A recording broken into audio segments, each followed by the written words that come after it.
Olá, tudo bem? Sejam muito bem-vindos ao primeiro Congresso Nacional de Promoção ao Amor Saudável. Meu nome é Luísa Colman, eu sou psicóloga e eu sou a idealizadora desse projeto. É com muita felicidade que hoje nós estamos te recebendo aqui para participar, para iniciar, essa jornada pelo amor saudável. Eu já tenho trabalhado há algum tempo dentro dessa temática. Aliás, o meu foco de trabalho tem sido auxiliar pessoas que sofrem por amor a desenvolverem formas mais saudáveis de amar.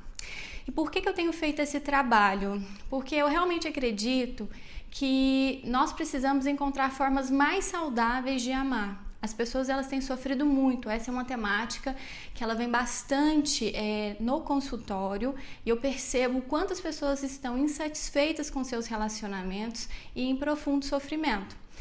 A proposta toda do congresso é mostrar para vocês alternativas melhores para desenvolver formas mais saudáveis de amar.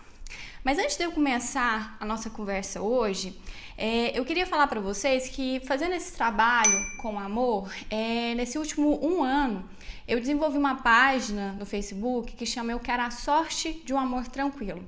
E o meu sorte, ele é entre aspas. Muitas pessoas chegam em mim e perguntam, Luísa, por que o seu sorte é entre aspas? E eu sempre respondo, porque na verdade eu não acredito que o amor esteja ligado à sorte. Aliás, esse foi um dos motivos que eu comecei a estudar o amor.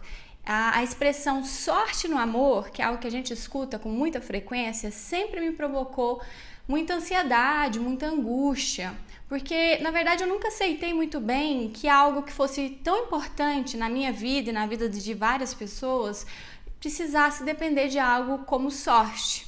Eu não sei você, mas eu nunca me senti muito sortuda. Na verdade, tudo que eu tenho hoje foi a partir de construção e de muito trabalho. Então, por que o amor, então, iria ser a partir da sorte? Outra coisa que me angustiava quando a gente pensava na sorte no amor é que quando eu falo de sorte, eu estou falando de algo que está além de mim. Algo que não depende de mim, ou seja, eu me coloco numa situação de completa impotência. E pior ainda, eu ainda me vejo numa situação de que eu não sou responsável por mim mesma. Eu sempre achei que isso não era interessante se de fato eu quero me tornar responsável pela minha vida e construir algo melhor para mim. E é a partir disso que nós vamos discutir hoje. Qual é a minha responsabilidade na construção de relacionamentos mais saudáveis? O que eu acho importante a gente começar pensando da seguinte maneira. Quando a gente pensa no amor, muitas pessoas acreditam que o amor ele simplesmente acontece. É como se ele fosse obra do destino, obra do acaso. E quando a gente vai estudar com mais profundidade vários artigos científicos sobre o amor, a gente percebe que não funciona muito bem assim. Existem vários fatores emocionais e psicológicos que fundamentam a nossa forma de amar. Você já parou para pensar nisso? De quantos fatores, tanto psicológicos quanto emocionais, que o influenciam na sua forma de amar? Eu vou trazer aqui para vocês 5 fatores que eu acho que são importantes e que vão ser discutidos ao longo de todo o congresso.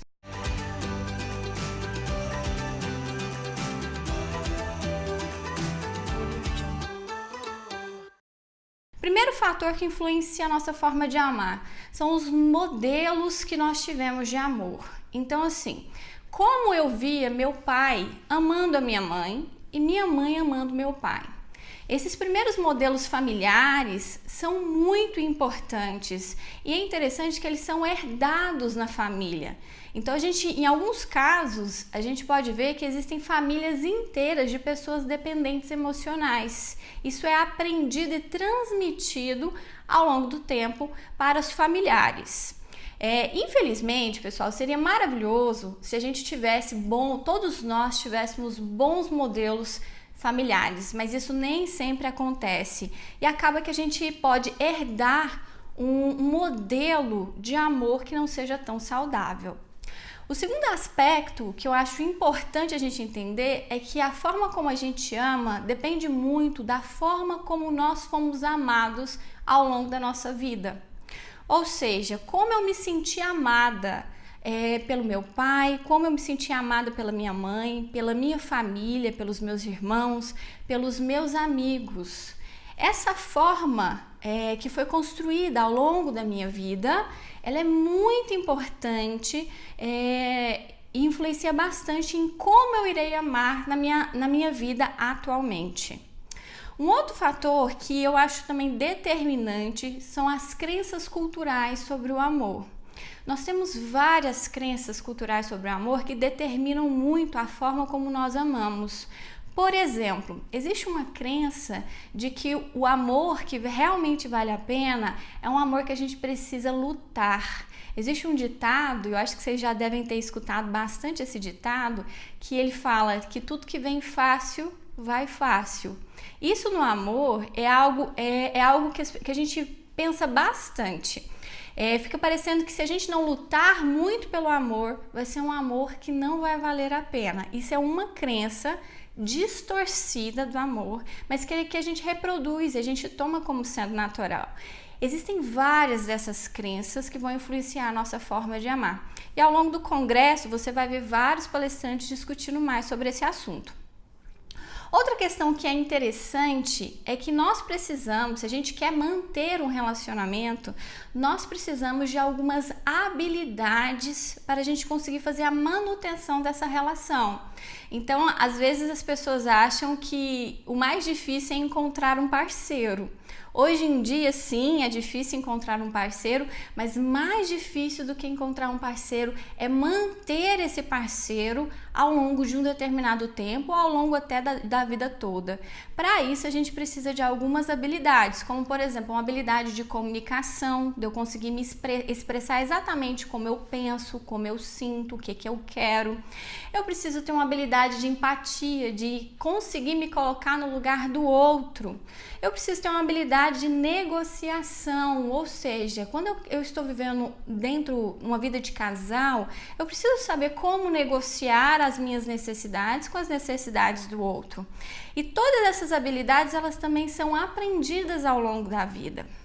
E por fim, e o que eu acho hoje que é de mais relevante, a nossa forma de amar é extremamente influenciada pela forma como eu me amo, tá? Então, essa questão da autoestima, da autoimagem, de como eu me vejo, de como eu me amo, de como eu me respeito, isso tem uma influência tremenda na minha forma de amar. E é uma pena porque eu percebo que as pessoas deixam isso muito de lado. Todo mundo sabe que a gente precisa de ter autoestima, e quem não tem uma boa autoestima geralmente sabe que não tem. Mas eu vejo muito pouco as pessoas tentando investir na autoestima como um caminho para se ter um relacionamento saudável. E nós vamos discutir um pouco nessa palestra, mas muito ao longo de todo o congresso, que para eu ter um amor que seja realmente saudável, eu preciso investir na minha autoestima, senão isso vai se tornar uma tarefa extremamente difícil. Então, pessoal, a partir disso tudo, de todos esses estudos, de todos esses fatores, eu comecei a perceber que amor não tem a ver com sorte. Talvez tenha aí 1% de sorte, 1% de destino, mas na verdade amor tem a ver com arte. Isso mesmo, amor tem a ver com arte. Para a gente entender então o que eu estou chamando de amor tem a ver com arte, eu queria fazer uma metáfora para vocês. Eu, durante muito tempo da minha vida, eu fiz aulas de dança e eu acho maravilhoso. Acho que dança, inclusive, é algo terapêutico, né? E hoje, estudando o amor, eu percebo o quanto a gente pode fazer uma associação do movimento dos relacionamentos amorosos com alguns movimentos da dança, tá? Eu acho que vocês já devem ter visto que existem várias formas de dançar, né? Existem danças que a gente vai dançar sozinho e que pode ser absolutamente maravilhoso, como dança do ventre, dança espanhola, street dance, que são danças belíssimas, mas que eu vou dançar sozinho. Eu vou aperfeiçoar os movimentos. E com o amor, isso também acontece, que é o que eu estou chamando do amor próprio. O movimento do amor próprio pode ser belíssimo, eu posso me sentir plena, realizada, quando eu faço esse movimento. E existem outras danças, como por exemplo a dança de salão, a valsa, o tango, que são danças que são dançadas a dois, né? E quando a gente vê um casal dançando, principalmente dançarinos, quando a gente vê a sintonia, a beleza, a sincronia daquele casal, a gente fica pensando, nossa, que coisa maravilhosa, né? Mas a gente nem imagina o tanto de trabalho que esse casal teve para chegar onde ele chegou. E nos casais, nos relacionamentos amorosos, é a mesma coisa. Quando a gente vê um casal de muito tempo juntos, funcionando super bem, se dando bem, tendo diálogo, a gente não imagina o trabalho que foi ao longo de muitos anos para construir essa relação. Então, pessoal, é interessante perceber que é possível construir essas relações, tanto a relação do amor comigo mesmo, quanto a relação do amor com o outro. E quando a gente pensa tanto na dança quanto no amor, muitas pessoas acham, né, que é talento. E pessoal, pode ser que tenha talento. De talento eu vou chamar de facilidade, tá? Assim como algumas pessoas elas têm mais facilidade, não só para a dança, mas como para a arte, algumas pessoas também têm mais facilidade para os relacionamentos. Só que facilidade não é a única coisa, porque senão eu poderia excluir uma série de pessoas que não têm facilidades em lidar com relacionamentos. Além dessa facilidade ou desse talento, eu preciso de comprometimento, eu preciso de responsabilidade, eu preciso de dedicação, eu preciso de ter experiência, isso tanto na dança ou na arte quanto no amor. São todos quesitos muito importantes para eu realmente me desenvolver nessas áreas. Então, o amor ele vai funcionar dessa forma também. Não adianta eu só ter facilidade para eu atrair parceiros ou para eu começar relacionamentos. Eu vou precisar ter comprometimento com a minha relação, dedicação com a minha relação. Eu vou precisar amadurecer nessa relação se eu quiser realmente fazer a manutenção dessa relação por um período mais longo. Amar é uma capacidade natural do ser humano.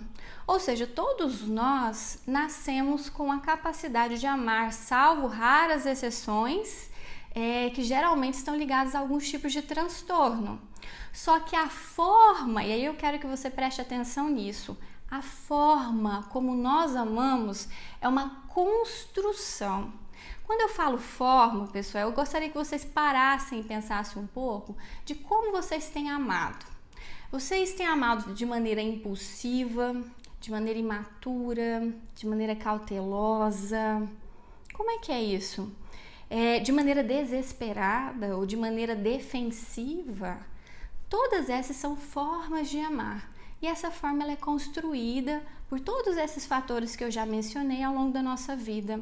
Mas o mais interessante é que se eu construir essas formas, eu posso desconstruí-las e reconstruí-las.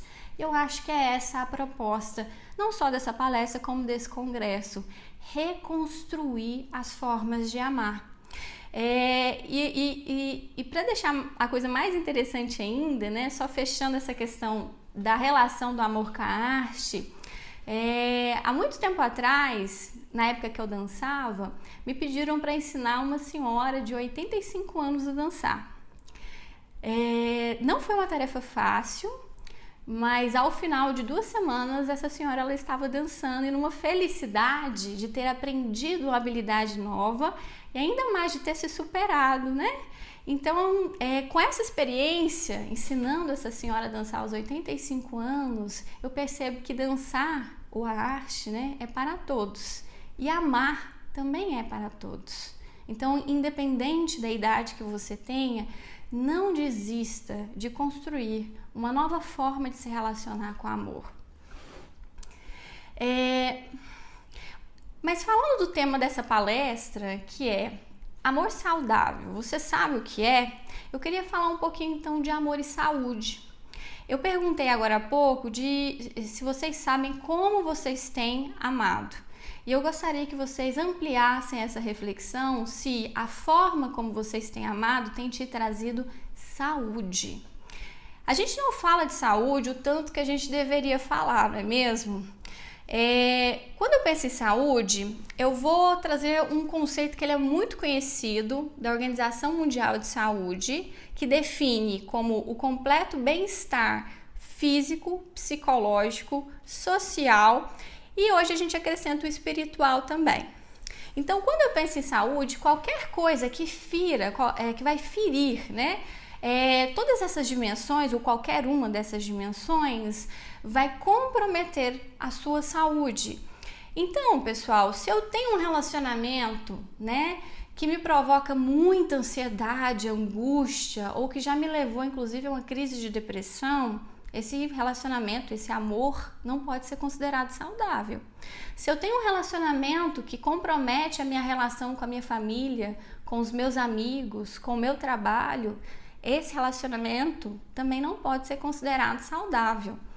E principalmente, pessoal, se eu tenho um relacionamento que compromete a minha dimensão física, ou seja, eu já estou adoecendo fisicamente, ou pior ainda, estou sendo agredida fisicamente. Não existe nenhuma possibilidade desse relacionamento ser algo saudável, tá certo? O problema é que as pessoas muitas vezes deixam chegar na dimensão física, ou seja, esperam ficar profundamente adoecidos fisicamente ou serem agredidas, né, para começarem a se dar conta de que o relacionamento não está saudável. A gente tem que evitar chegar a esse ponto. É interessante porque quando a gente pensa em saúde, a gente só vai prestar mais atenção em saúde quando a gente perde a saúde, não é verdade? Ter saúde é como se fosse algo completamente natural, é como se fosse o comum das pessoas. E a gente só se dá conta do tanto que saúde é importante quando a gente perde. Quem perde saúde sabe o tanto que é difícil, principalmente para resgatar a saúde. Nós não investimos em saúde de maneira adequada, isso nem na saúde física, muito menos na saúde emocional. A saúde física, nós temos tido mais discussões ao redor da saúde física. Ultimamente eu tenho visto um movimento que tem sido liderado principalmente pelos nutricionistas e pelos educadores físicos, que tem colocado um pouco mais em evidência a saúde física. Ainda assim, é muito difícil ver a maioria das pessoas engajadas nesse cuidado preventivo, né, com o seu corpo. Em se tratando do Brasil em especial, existe algo que eu acredito que seja muito cultural, que o brasileiro, né, ele é muito mais focado em tratamento e reabilitação do que em prevenção de possíveis doenças. Uma vez, há muito tempo atrás, eu estava conversando com uma pessoa que fumava, e todo mundo sabe que fumar é algo que compromete a saúde a longo prazo. E a gente sempre pergunta, né? Mas você não sabe que isso vai comprometer a sua saúde, isso vai te deixar mal em algum momento? A resposta que ele me deu é, não, quando eu adoecer eu vejo o que eu faço. E muitas pessoas têm esse mesmo raciocínio, de que quando eu adoecer, eu vou procurar um médico, eu vou começar a tomar medicação, eu vou ver o que é que eu vou fazer. Só que o que as pessoas não têm muita consciência é que tratar e reabilitar é um processo infinitamente mais trabalhoso do que prevenir. Além de ser trabalhoso, ele precisa de mais tempo, ele requer mais investimento financeiro, tá certo? Ele é muito mais desconfortável e ainda assim corre o risco de você nunca ser capaz de voltar ao seu estado de saúde anterior. Ou seja, esperar a gente ficar profundamente adoecido para que a gente possa tratar e reabilitar não é um bom negócio. Especialmente em relacionamentos, dá muito trabalho tratar e reabilitar. E pessoal, se a gente, como eu disse, se a gente não investe em saúde física, que é algo que tem se falado com muito mais há muito mais tempo, né? Investimento em saúde emocional é algo completamente desconhecido para boa parte das pessoas. Inclusive tem gente que acha que é besteira, né? Saúde emocional. E mais ainda, em saúde relacional. Nós somos seres de relação. Para você existir, você precisou estabelecer uma série de relações ao longo da sua vida. Por exemplo, para você existir, seus pais precisaram, em algum momento na vida deles, se relacionar. Quando você nasceu, você precisou se relacionar com as pessoas da sua família para que você não só aprendesse tudo que você sabe hoje, como para que você sobrevivesse. Então, estar em relação é algo extremamente importante para nós enquanto seres humanos. E saúde relacional é de extrema importância para a gente construir a nossa saúde emocional, saúde psicológica e até mesmo nossa saúde física. Mas ninguém dá importância para essa dimensão da saúde. Boa parte de nós, né? Nós não dedicamos, ou porque não achamos que é importante, ou porque não temos tempo, né? Mas é nessa relação, é nessa forma de se relacionar que nós vamos construir, então, a saúde ou o adoecimento, o amor saudável ou o amor adoecido. Nos relacionamentos amorosos, falar de saúde é algo muito mais delicado. Por que é mais delicado? Porque existe algo que é cultural, lembra que eu falei lá no comecinho das crenças? Existe algo que é cultural que diz que sofrer por amor é comum, que não é possível, inclusive, passar pela experiência de amor sem sofrer. Então, como a gente acha que sofrer por amor é normal, a gente vai o quê? Arrastando durante anos da nossa vida uma situação que muitas vezes já está insustentável. Existe uma outra crença também cultural que fala que quem ama suporta, né? Quem ama renuncia. Isso também faz com que as pessoas fiquem em relacionamentos adoecidos sem procurar ajuda durante anos. E as pessoas muitas vezes sequer percebem que elas estão adoecendo. Elas só vão perceber, né, que elas estão adoecendo e é aí que elas vão, de fato, procurar ajuda quando a situação está completamente insustentável, quando o relacionamento já está profundamente adoecido, geralmente o casal está profundamente adoecido, isso quando a família não adoece, né? Ou quando um dos parceiros começa a ter crise de ansiedade, começa a ter crises depressivas, isso, pessoal, quando não acontece de terem crises psicóticas, tá? O estresse de relacionamentos adoecidos, eles podem ser tão intensos que algumas pessoas chegam a ter surtos psicóticos, para vocês verem o tanto que isso é grave. Quando as pessoas então decidem procurar ajuda, eles também fazem uma trajetória que muitas vezes demora a chegar aos profissionais que de fato estão aptos para atendê-los. Geralmente eles vão atrás de instituições religiosas e, gente, eu não tô falando que isso não ajuda. Eu acho que ajuda sim, ajuda bastante, mas que às vezes não é o suficiente para resgatar uma relação que está adoecida. As pessoas costumam ir em várias outras alternativas até procurarem um profissional. Então eles vão, como eu disse, nas instituições religiosas, eles procuram os livros de autoajuda, que podem alguns deles ser até úteis, né? Mas boa parte não diz, né, de como sair da situação de uma maneira muito efetiva. Eles procuram todos os tipos de profissionais ligados ao misticismo, astrólogos, numerólogos, né? Muitos deles já começam a fazer uso de medicação e aí quando eles chegam no ponto máximo, no limite máximo, é quando eles vão procurar ajuda profissional. Isso, pessoal, para nós, inclusive profissionais, é muito difícil, porque quando essas pessoas chegam num contexto de terapia, por exemplo, elas chegam extremamente fragilizadas. Muitas delas estão completamente destruídas emocionalmente.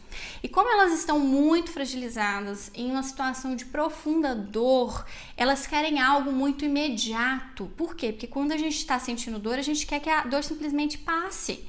porque é muito ruim estar numa situação dessas. E aí elas esperam por um milagre. E como eu disse, tratar, reabilitar não é algo que acontece de uma hora para outra.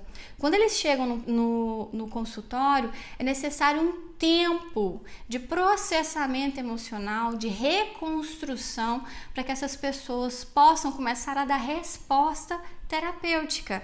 E aí, muitas vezes, nós profissionais nos sentimos muito impotentes com essa situação, porque a gente quer muito ajudar a pessoa que está lá, a gente entende que vai precisar de um tempo para que essa pessoa reaja, mas muitos de vocês, ou muitas dessas pessoas, elas não conseguem ter paciência para esperar e abandonam muitas vezes o processo. E acabam vivendo relacionamentos ruins durante anos, se não uma vida toda, dentro de relacionamentos que não são satisfatórios. E nós, profissionais, a gente fica torcendo para que vocês não desistam, né, de si mesmos. Ou seja, fiquem empenhados em resgatar a saúde, porque isso é possível, só que não acontece de uma hora para outra. Tem que realmente estar comprometido, engajado e ter paciência com todo o processo. Mas o que é amor saudável então, né? Estamos falando assim de vários fatores ligados à saúde, ligados ao amor. O que é amor saudável? Primeira coisa que você tem que ter em mente é que, se eu estou falando de amor saudável, o amor ele não pode comprometer nenhuma área da sua vida. Se ele traz prejuízo em qualquer área, seja ela qual for, esse amor ele já não está mais saudável. Então, se você está num relacionamento e você não consegue mais se concentrar no seu trabalho ou nos seus estudos, esse relacionamento ele está adoecido. Se você sente angústia permanente, né? Começa a sentir a angústia, às vezes pode ser tão forte que ela chega a dar dor no peito. Se eu tô com desconforto físico, isso significa que meu relacionamento ele já não está saudável. Então, eu não posso ter prejuízo em nenhuma área da minha vida. No relacionamento, aliás, no amor saudável, eu costumo me sentir nutrido. Ou seja, eu estou nutrido de afeto e nessa nutrição eu consigo crescer em outras áreas, né?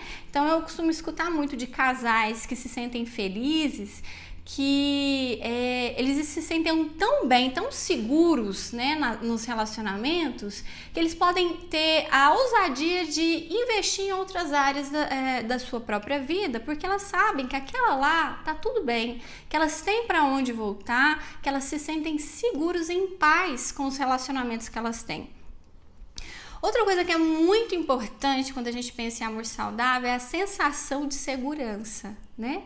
Se eu não me sinto seguro dentro de uma relação, e aí eu tenho que começar a perceber se a minha insegurança ela é minha, da minha relação comigo mesma, e se for, eu preciso trabalhar isso em mim, ou se a minha insegurança é da relação.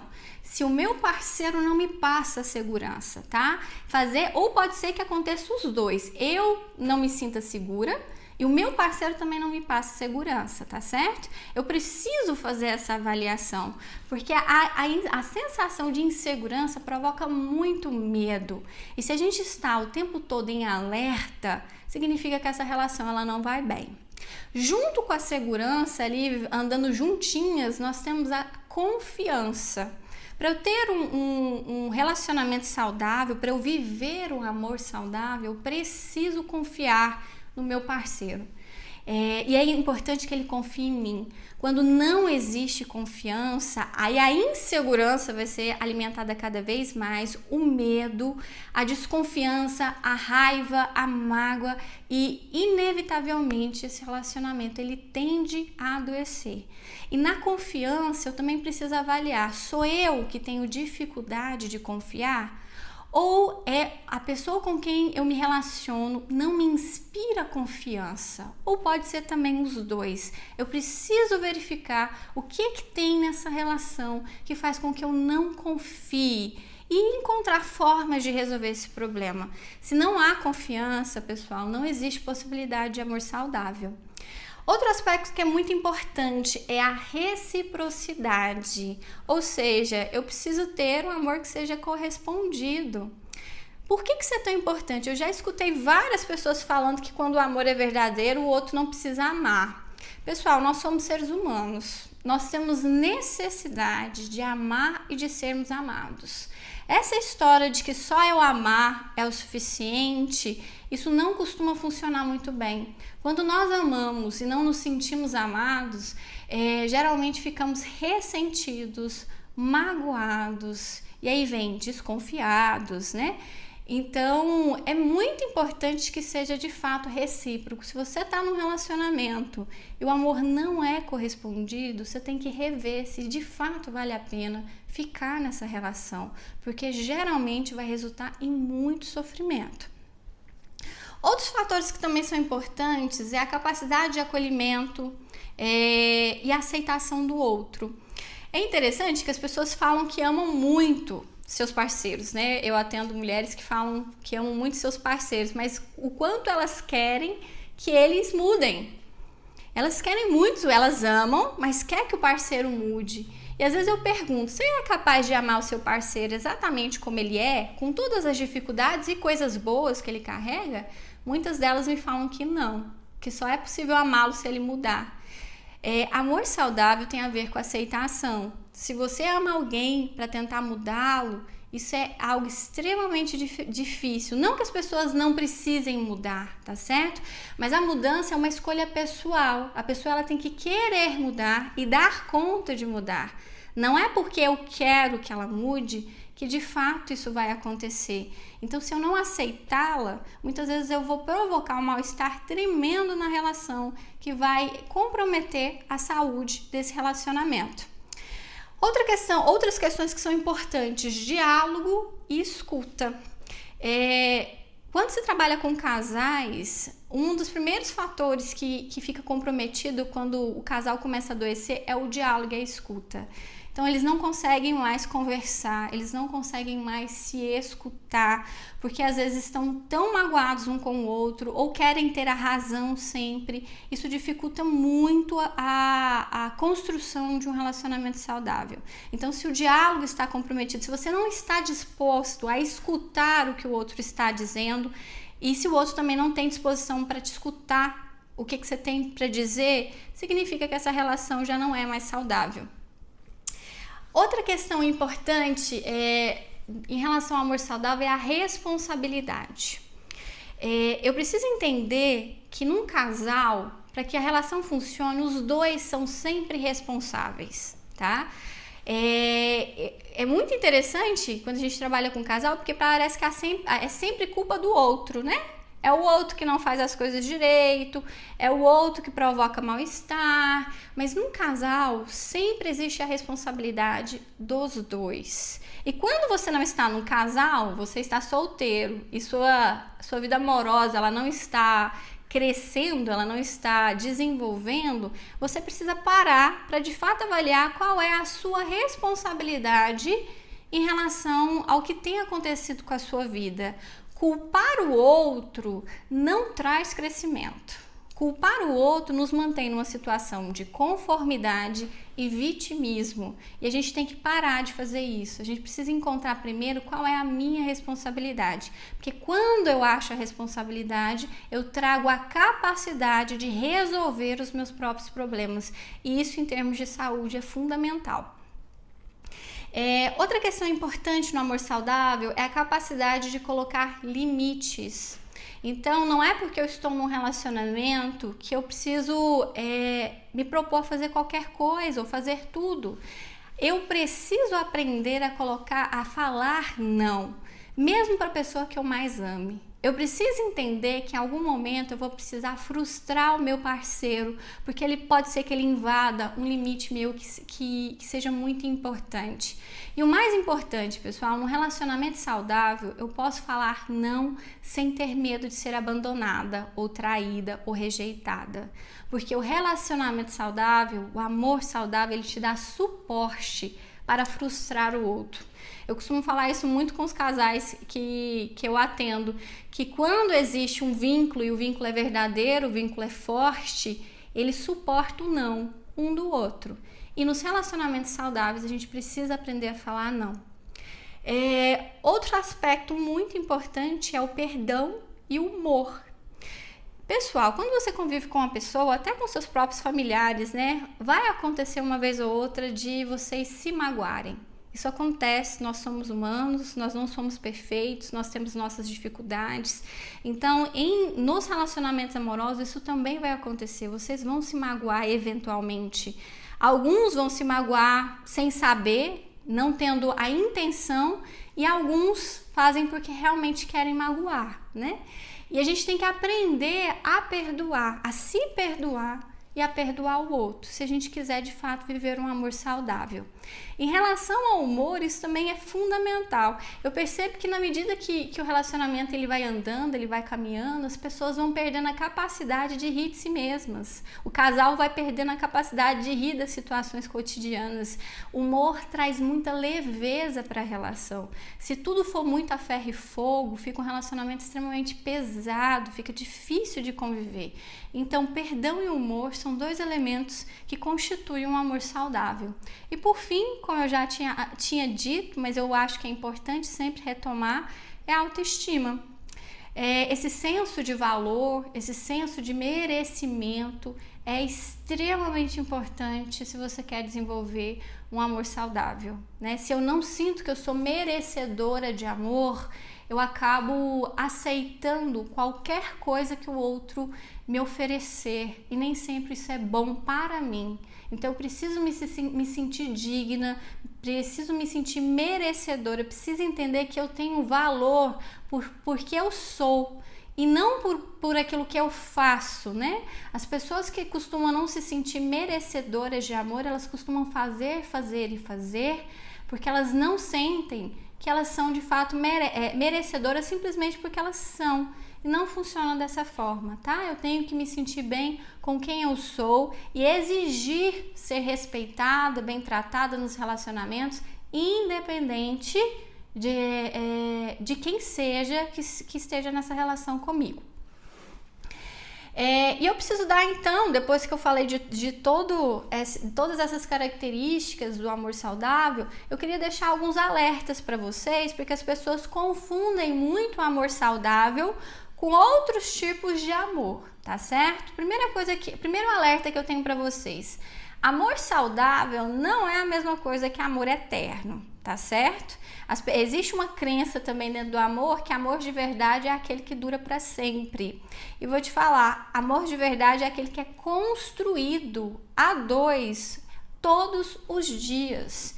E sim, o amor saudável ele pode terminar, mas até quando ele termina, ele vai terminar na saúde. Quando existe um amor saudável, os términos não são sinônimos de total destruição, de devastação, né, emocional. Os términos são sinônimos de reconstrução, de um novo recomeço. Outra coisa que é importante, amor saudável não implica que você nunca vai ter brigas ou dificuldades no seu relacionamento. Muito pelo contrário, né? Relacionamentos são sempre extremamente desafiadores. O que vai torná-los saudáveis é a sua capacidade de enfrentar as dificuldades. Pessoas saudáveis conseguem desenvolver formas mais criativas de lidar com as dificuldades, enquanto as pessoas que não têm tanta saúde vão ter muito mais dificuldade de enfrentar os desafios, né, de uma vida a dois.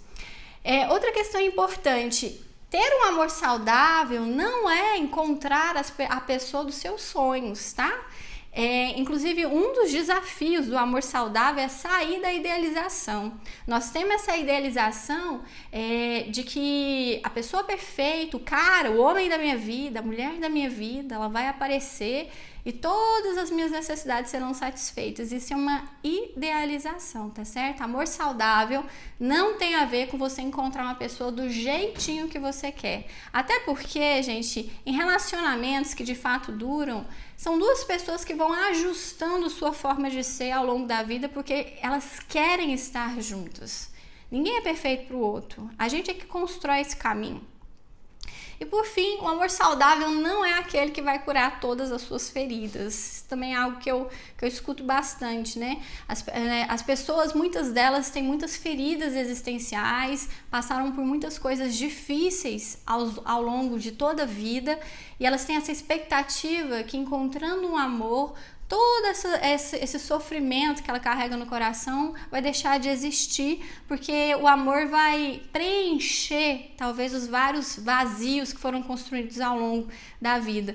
Isso não acontece, viu? Então, colocar a esperança de curar suas feridas num relacionamento é colocar muito peso num lugar que não é possível.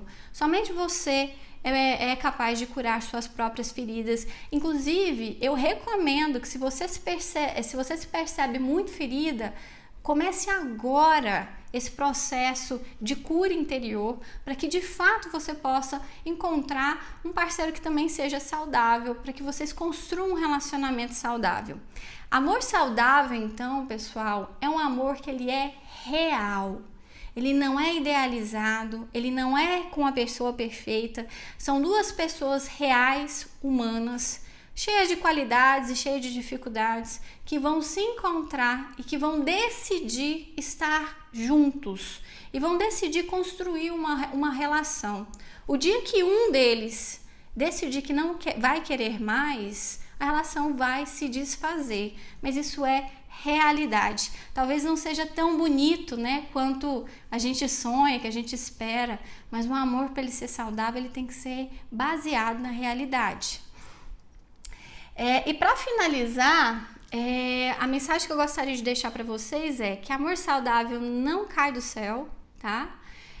Exige muito da gente a construção do amor saudável, não só de mim enquanto pessoa, mas também do próprio casal.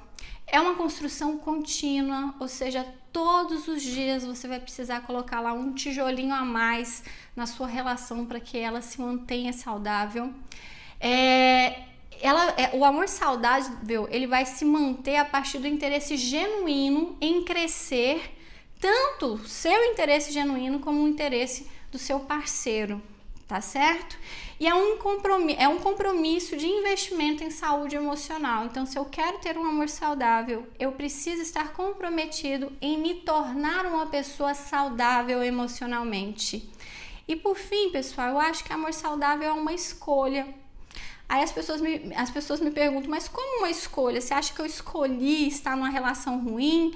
Sim, eu acredito que existem vários tipos de escolha. Algumas escolhas são conscientes, outras escolhas podem não ser tão conscientes, né? Algumas escolhas, elas são norteadas pela imaturidade ou pela falta de consciência. Então, por isso que é muito importante o autoconhecimento, para que você possa ter escolhas melhores para a sua vida. Eu acredito que você é capaz de transformar a sua vida amorosa. Amar pode ser a melhor experiência da sua vida ou pode ser a pior experiência da sua vida. Na verdade, a escolha é sua e eu espero que você escolha com sabedoria. Fica então aqui a minha mensagem para vocês: amem com saúde, porque amar com saúde é algo maravilhoso. Aproveitem bastante o congresso, aproveitem cada palestra, tem muito conteúdo de qualidade que eu tenho certeza que vai poder te ajudar.